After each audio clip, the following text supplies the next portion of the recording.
நேயர்கள் அனைவருக்கும் வணக்கம். வெண்முரசு மாமலர் அத்தியாயம் 62. இருளும் குளிரும் சுற்றியிருந்த காட்டிலிருந்து கிளம்பி குடில்களை சூழ்ந்து கொண்ட போது அடுமனை பெண் தேவயானியை நோக்கி, இன்னமும் அப்படியே நின்றிருக்கிறார். அவர் அங்கே நிற்கும்போது இங்கு என்னால் துயில முடியாது. நான் சென்று அழைக்கப் போகிறேன் என்றாள். அவள் தோழி, அது நன்று, சென்று அழை என்றாள். அடுமனை பெண் முன் செல்ல போகும் அசைவு காட்டி மெல்ல அமைந்து, எப்படி நான் சென்று அழைப்பது? தெய்வம் போல் இருக்கிறார் என்றாள். அதேதான் நாங்கள் அனைவரும் எண்ணிக்கொண்டிருக்கிறோம். அவரை தொட்டு அழைக்கும் இடத்தில் இங்கே எவரும் இல்லை என்றாள் ஒரு முதுமகள். ஏன், அவர் தந்தை இருக்கிறாரே, அவர் வந்து சொல்லலாம் அல்லவா என்றாள் ஓர் இளம் செடி. ஆம், அவரே சொல்லாத போது நாம் என்ன செய்வது என்றார் அவர்களுக்கு பின்னால் நின்ற அடுமனை காவலர். சுக்கிரரின் குடில் வாயிலில் நின்றிருந்த கிருதர் சுஷமரிடம், இரவு முழுக்க நிற்கப் போகிறாளா என்றார். நாம் என்ன செய்வது என்றார் சுஷமர். சத்வர், மானுடர் மிகச் சில தருணங்களிலேயே உடலழிந்து வெறும் உள்ளமென இருக்கிறார்கள் என்றார். ஆசிரியரிடம் போய் சொல்வோம், அவர் சென்று பேசட்டும் என்றார் கிருதர். ஆசிரியரிடம் நீங்களே சென்று சொல்லுங்கள், உங்கள் அளவுக்கு அணுக்கம் அல்ல பிறர் என்றார் சத்வர். ஆம், நீங்களே சொல்ல முடியும் கிருதரே என்றார் சுஷமர். கிருதர் சில கணங்கள் தலை குனிந்து எண்ணி நோக்கிவிட்டு எழுந்து குடிலுக்குள் சென்று சிறிய அகல் விளக்கின் ஒளியில் ஏடுகளை நோக்கி கொண்டிருந்த சுக்கிரரின் அருகே சென்று அமர்ந்து, வணங்குகிறேன் ஆசிரியரே என்றார். சுக்கிரர் நிமிர்ந்து நோக்கினார். தாங்கள் அறிவீர்கள் தேவி என்றார். ஆம் என்றார் சுக்கிரர். தாங்கள் சென்று அவளை அறைக்குள் சென்று துயில் கொள்ளும்படி சொன்னால் என்றார் கிருதர். அங்கு நானும் நுழைய முடியாது என்றார் சுக்கிரர். நுழைந்தாலும் அயலவனாக வெற்று சொற்களைத்தான் சொல்ல முடியும். அதைவிட இங்கிருந்து எதுவும் நிகழவில்லை என்று எண்ணி நூல்களுக்குள் புகுந்து கொள்வதே சரியான வழியாக இருக்கும். கிருதர், அவள் நிலை அச்சமூட்டுகிறது என்றார். சுக்கிரர் சுவடியை பார்த்தபடி, எப்படியும் எதிர்கொண்டாக வேண்டிய தருணம். அனைத்து உணர்வுகளும் இப்படி ஓர் இரவிலேயே வெடித்து பீறிட்டு வெளியேறிவிடும் என்றால் விடுபடுவது எளிது என்றார். அதை அவள் உள்ளமும் உடலும் தாங்க வேண்டும் என்றார் கிருதர். ஆம், இறந்து மீள்வது அது. மீள வேண்டும் என்று உள்ளிருப்பது விழைந்தால் மீளலாம். பற்று விலகும் என்றால் பரந்தகலலாம். நாம் ஒன்றும் செய்வதற்கில்லை என்ற பின் பிறிதொரு சுவடியை எடுத்து எழுத்தாணியால் எழுதத் தொடங்கினார். எழுத்தாணி ஓலையை கீறி செல்லும் ஓசையை கேட்டபடி கிருதர் அமர்ந்திருந்தார். சில கணங்களுக்கு பின் அது தன் தலைக்குள் மெல்லிய தோல் சவ்வொன்றை உரசி செல்வது போல உணர்ந்தார். உடல் குறுக்கி பற்கள் கிட்டித்து உரச கண்கள் நிறைய இருமுறை உலுக்கி கொண்டார். கையூன்றி எழுந்து சுக்கிரரை வணங்காது வெளியே சென்றார். வெளியே அந்தி இருட்டி விட்டிருந்தது. குடில்களுக்குள் எழுந்த அகல் விளக்குகளின் ஒளி வாயில்கள் சாளரங்களின் ஊடாக ஆங்காங்கே நீள் சதுரமாக விழுந்து கிடந்தது. தொலைவில் இருந்த குடில்களின் வாயில்கள் வானில் பறந்து நிற்பவை போல் தோன்றின. தேவயானி அதே இடத்தில் அவ்வாறே நின்றிருந்தாள். கிருதர், ஆம், இங்கிருந்து நோக்கி கொண்டிருக்க வேண்டியதுதான். அடுத்த காய் நகர்வை அவளோ காலமோ நிகழ்த்தட்டும் என்ற பின் மெல்ல அமர்ந்தார். அச்சொற்கள் அவரை எளிதாக்கின. இன்றிரவு முழுக்க, நாளை ஒளி வரும் வரை அவள் இங்கிருந்து விலக மாட்டாள் என்று தனக்குள் சொல்லிக் கொண்டார்.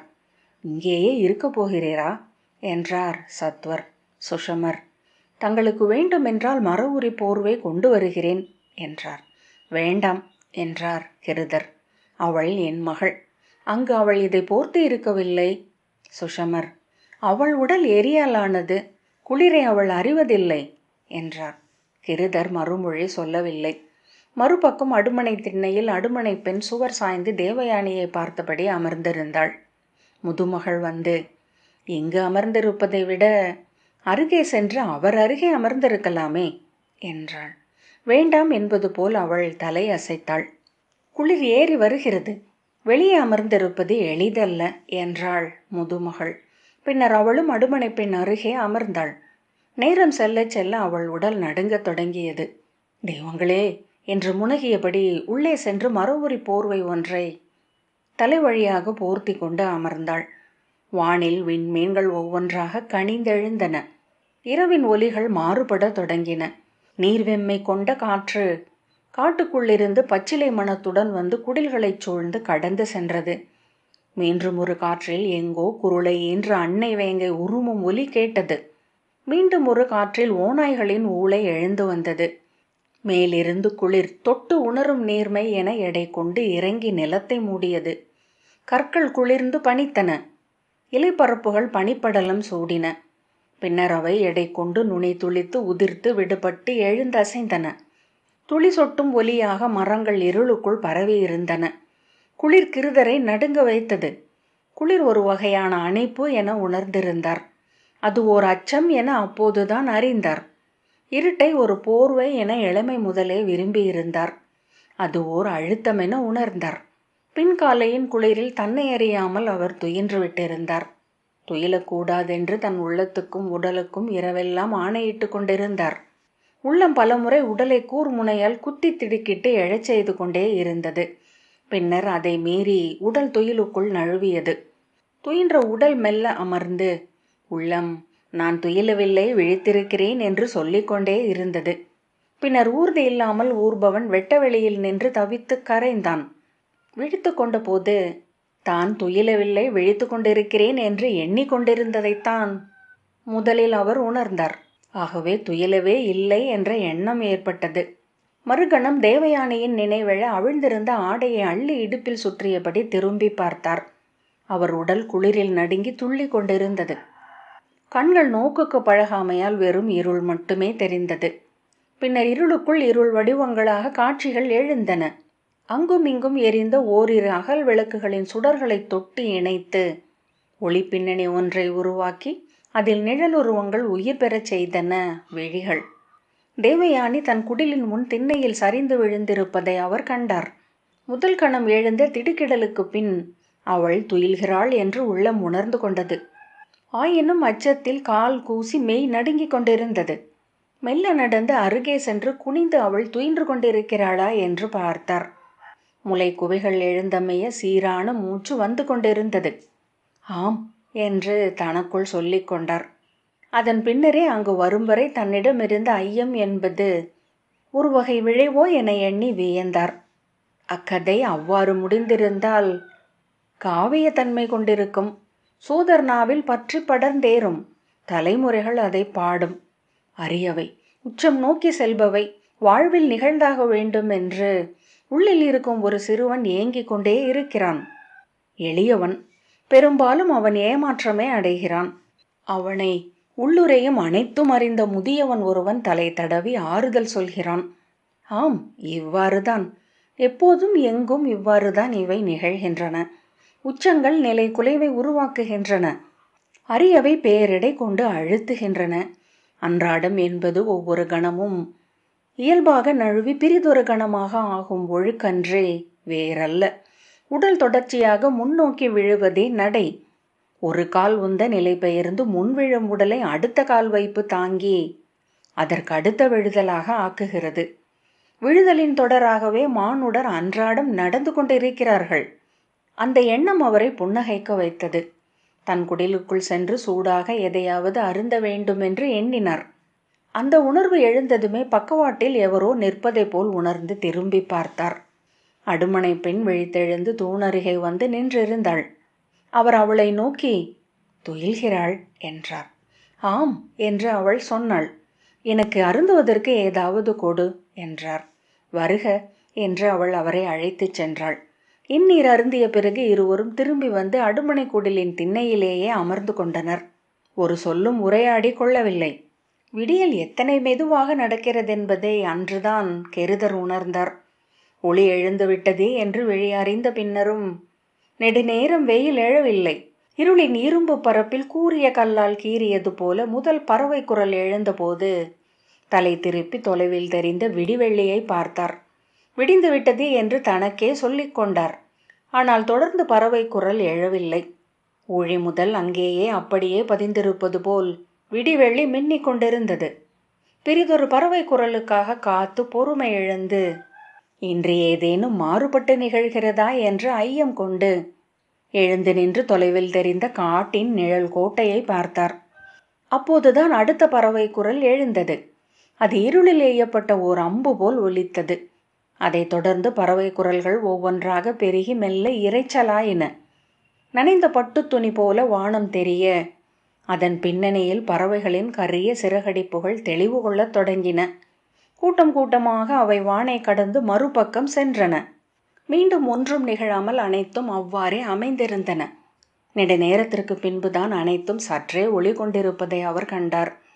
வானம் நீர்ப்பரப்பில் மூழ்கி அண்ணாந்து நோக்குவது போல சாம்பல் நீல ஒளி கொண்டிருந்தது. இலைகள் மெல்லிய பளபளப்புடன் தெரிந்தன. மரப்பட்டைகள் வெண்ணிற முப்புடைப்பு கொண்டன. துயின்று கொண்டிருந்த தேவயானியை திரும்பி பார்த்தார். எப்போது அவள் விழிப்புற்று எழுவாள்? எழுந்து சென்று அவளை எழுப்ப வேண்டுமா? ஆனால் அவளை தொட்டு எழுப்ப தன்னால் இயலாது என்று உணர்ந்ததும் மீண்டும் வானை பார்த்தார். இலைகளின் மீதிருந்த கரிப்புகை பரப்பு கரைந்து வழிந்து சொட்டுவது போல் இருந்தது. கருமை தெளிந்து பச்சை நிறமாயிற்று. மண் ஒளி கொண்டது. வானில் செல்லும் பறவைகளின் வண்ணங்களை பார்க்க முடிந்தது. காகங்கள் காட்டிலிருந்து சிறிய புகை அலை போல கிளம்பி வந்து அடுமணிக்கு பின்புறம் குவித்திட்ட கலங்களை சூழ்ந்து ஒலி எழுப்ப தொடங்கின. முதல் ஒளி எப்போது வரும்? கதிரவனின் கை முதலில் நீண்டு வந்து ஒரு தாமரையைத்தான் தொடும் என்று அவர் காவியங்களில் கற்றிருந்தார். முதல் கதிர் தொடுகையிலேயே நீர்நிலைகள் உள்ளிருந்து ஒளிவிடுவதை கண்டிருந்தார்.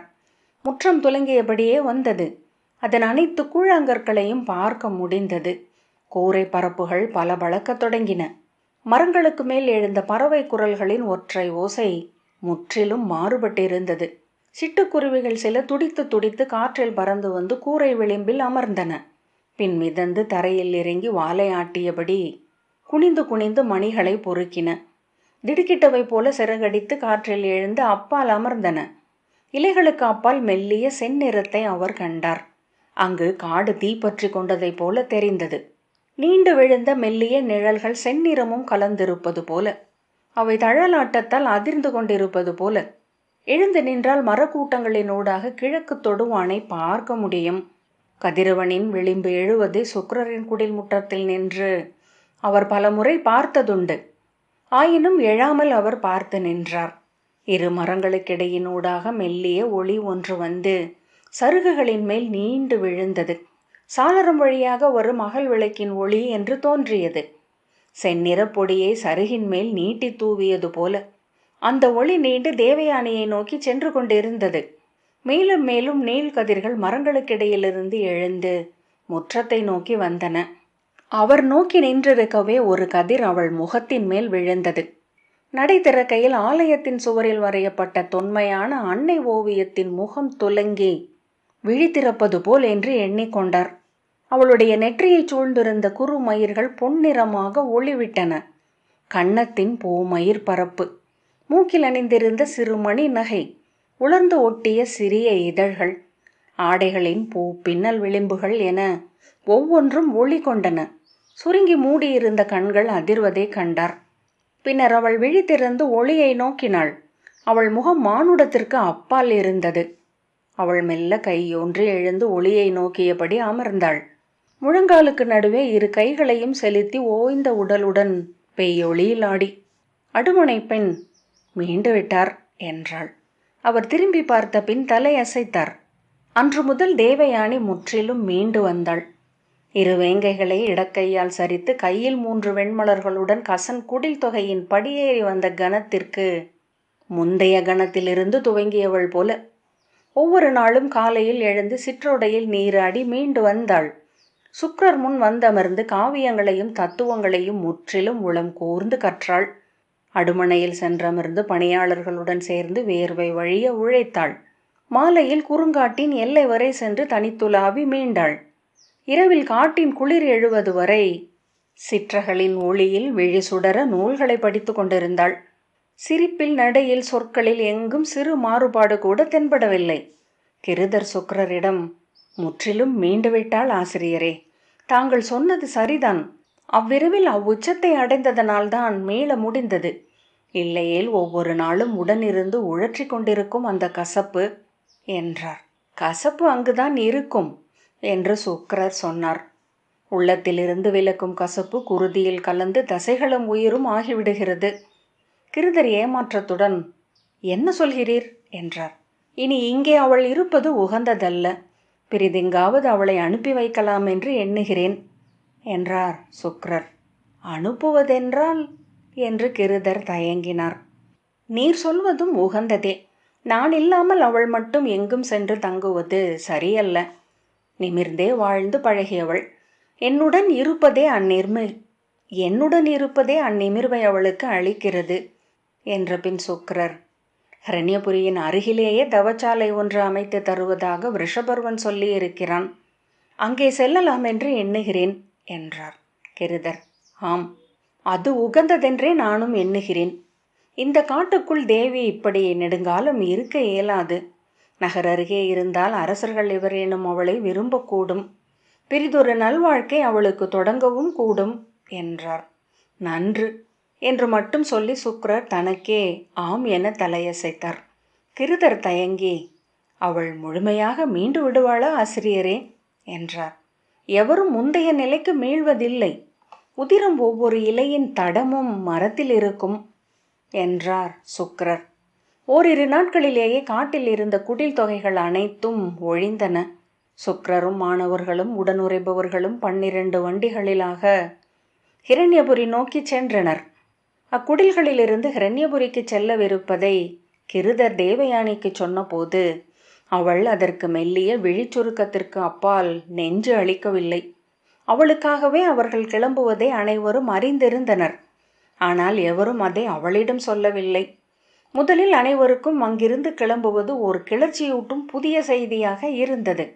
பின்னர் பொதிகளை கட்டுவது, வண்டிகளை பழுது நோக்குவது என பரபரப்பான செயல்களாக ஆகியது. குடில்களை ஒழித்த போது அங்கே குடியேறிய வெறுமை அவர்களை துயர் கொள்ளச் செய்தது. அந்த துயர் தாழாமல் அங்கேயே இருந்து விடலாம் என்று எண்ணி அதை வெவ்வேறு வடிவில் சொல்லி கொண்டனர். அங்கே காடாக ஓடையாக அணுக்கம் கொண்டிருந்த அனைத்தும் அப்பொருட்கள் அல்ல. அப்பொருளுலகை விட்டு செல்லும் போது உணர்வுலகு உடன் வரும் என்றும், அப்பொருளுலகை விட்டு செல்லும் போது உணர்வுலகு உடன் வரும் என்றும். விரைவிலேயே அந்த ஒழிந்த குடில்கள் அளித்த வெறுமையை வெல்ல எளிய வழி அங்கிருந்து கிளம்புவதே என உணர்ந்தனர்.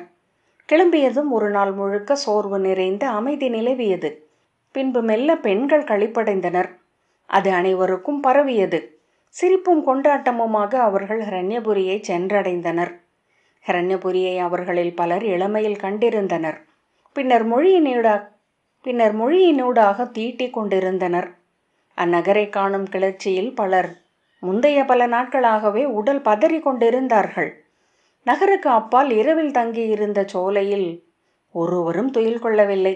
அசுர பெருநகர், செம்பொன் நகர், மண்ணில் எழுந்த அமராவதி என பாணன் யாழ் மீட்டி பாடினான். அதை கேட்டு விழிகள் துலங்க அமர்ந்திருந்த பெண்களுக்கு பின்னால் ஓர் அடிமரத்தில் சாய்ந்து தேவயானி அமர்ந்திருந்தாள். அடுமனை பெண் அவளிடம், தாங்கள் இதுவரை நகர் என எதையும் கண்டதில்லை அல்லவா என்றாள். நான் நம் குடில்நிலை விட்டு வெளிப்போந்ததில்லை என்று அவள் சொன்னாள்.